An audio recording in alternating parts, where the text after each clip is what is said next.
the right lung and one of the left lung. Now let us see that during an exam, when the specimen is kept in the tray, how do you identify which side it belongs to and how do you compare between the right and the left lung? Now what we see here in the tray is two specimens of lung. Let us just randomly pick up one specimen. Try to orient it the way it should lie in your body, and as we have already learned, the apex you should point it superiorly, the diaphragmatic surface or base inferiorly. Look out for the anterior sharp border and place it anteriorly, the posterior rounded border posteriorly, and the hilum facing medially and the costal surface facing laterally.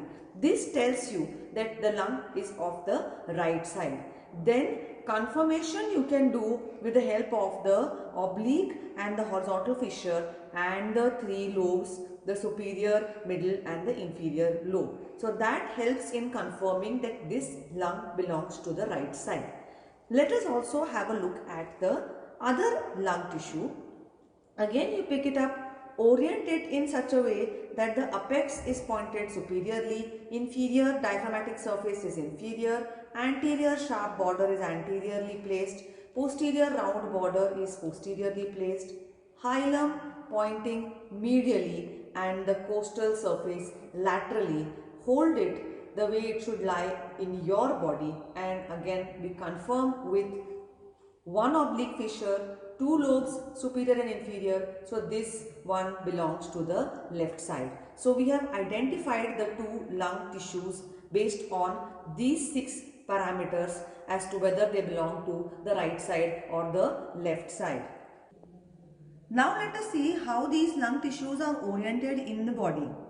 What we see here is the right lung, the left lung and the heart lying in C2.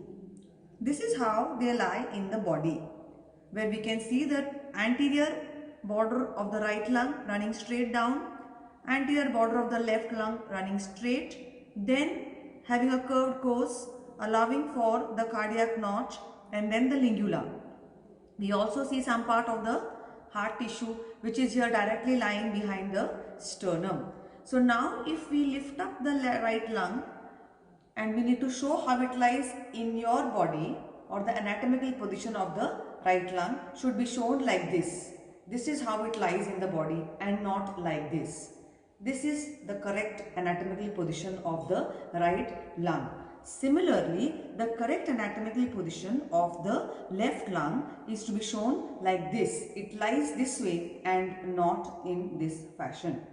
So this is the correct anatomical position of the left lung. Now let us see the orientation of the relations on the mediastinal surface of the lungs in relation to the chambers of the heart. As is seen here, that this is the venous part of the heart or the right part of the heart, showing the superior vena cava, the right auricle, right atrium and right ventricle. Similarly, when you look at this mediastinal surface, the relations here would be superior vena cava on top, the right auricle and the right atrium, and then the right ventricle, and lower down here would be the inferior vena cava. So if you study it in relation with the heart in C2, it becomes very easy to understand these relations. Similarly, on the left side, if we see the chambers of the heart which are related to the mediastinal surface, these would be some part of the right ventricle nearer to the anterior border, major part by the left ventricle, and then the ascending aorta going as the arch of aorta. So if we see these relations, look at them at the mediastinal surface, we have this cardiac impression near the anterior border formed by the right ventricle, then the major area formed by the left ventricle, and as you ascend up, it's the arch of aorta which is seen here coming down as descending thoracic aorta. So it's going to be the right ventricle, the left ventricle, ascending aorta, arch of aorta and descending thoracic aorta, and the same orientation can be studied by seeing it along with the heart in C2. So those are the comparative aspects between the two lungs on the mediastinal surface. Other features which you should keep in mind for comparing between right and left lung is the anterior border of the right lung, which runs straight downwards, whereas on the left side it runs straight down up to the fourth costal cartilage and then gives rise to the curve for the heart tissue, which is known as the cardiac notch, and then followed by the tongue-shaped projection, that is the lingula. Other features of differences between the two lungs would be presence of the two fissures, one oblique and one horizontal on the right side, and a single fissure, that is the oblique fissure, on the left side.